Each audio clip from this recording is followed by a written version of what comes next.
Jesus had this to say in 11:23, the book of Luke. He makes a statement and says, whosoever is not gathering with me is scattering.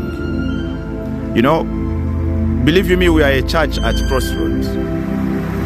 When you look at the state of the church today, we evidently are at crossroads. Our focus is no longer the kingdom of God. Our focus is my institution, which is out of sync with the intention of God through Jesus Christ when he says, this gospel of the kingdom in Matthew 24:14 shall be preached throughout the whole world. What is the kingdom? So you find one voice speaking about how right they are, the other voice is speaking about how they are equally right, and you know, we are losing focus. My take is we have lost focus, and at the moment we are more scattering than gathering for Jesus. You know, it amazes me when Jesus is taken before Pilate in Matthew 27, I think around 14. Scriptures tell us that many accusations and charges were brought to Jesus, and he never responded. And you know, it amazed the governor, who even said, you man, don't you know I have power to deliver you from these charges? Don't you know I have power to free you? How come you don't respond to my question?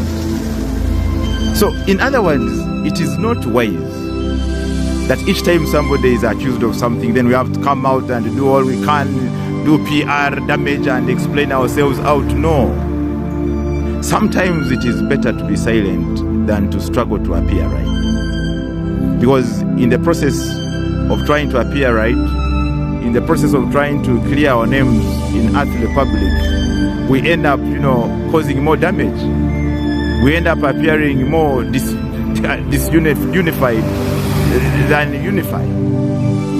It gets my understanding. It just beats my understanding. Remember, there are people out there who have not encountered Jesus. And when they look at the fights happening between the people we call men of God, the anointed and the big ones here and there, people see preachers eating each other.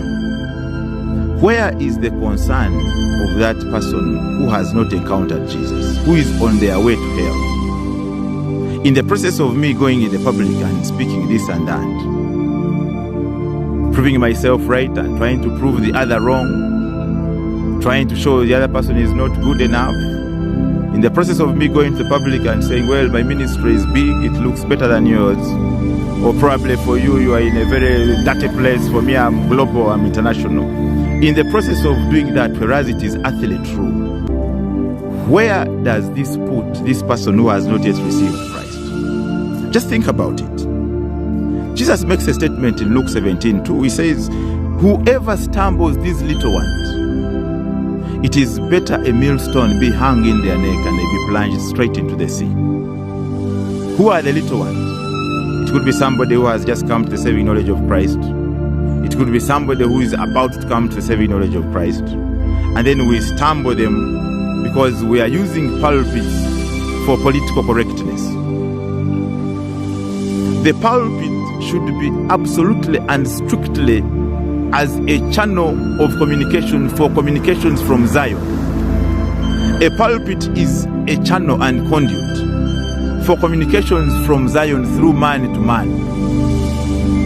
If we go on pulpits to begin making statements directly or indirectly, attacking people we think are attacking us, or attacking people who we think should be wrong, then my brother, we have lost out on the focus of ministry. Why are we in ministry? If the reason we are picking a microphone to speak to crowds is not to bring people who don't know Jesus to the saving knowledge of Jesus, and strengthening those who are already in the walk with Christ, walk with him better until they become disciples, then it is better we resign and put microphones down. Because if we keep misusing the pulpit, brother, sister, Luke 12:48 goes ahead to declare, and whom much is given, much is required. So you can speak and the whole world hears you. Much has been given to you. What exactly have you done with it? Man of God, woman of God. The question that keeps bothering my mind, pricking my heart, how and when did we fall this far as a church? How and when did it become about we are big and you're small?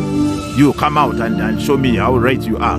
Come tell us whether you're correct or not. When did the church become this law that even politicians are more peaceful than preachers? Politicians on opposite sides, when they meet in parliament, they speak more peacefully than we who claim to be preaching Christ, and then we are not peaceful. We are attacking each other and tearing each other into pieces. My brother, my sister, it's time we up our game. It's not about how popular you are. It's not about how unpopular you are. It is absolutely and ought to be about kingdom. It ought to be about Jesus. And if that is not your ultimate reason for being a minister, regardless of whether I've been a preacher for 40 years, I've been a preacher for 50 years, if Jesus is no longer the ultimate focus, then my brother, my sister, I feel sorry for you. Blessings.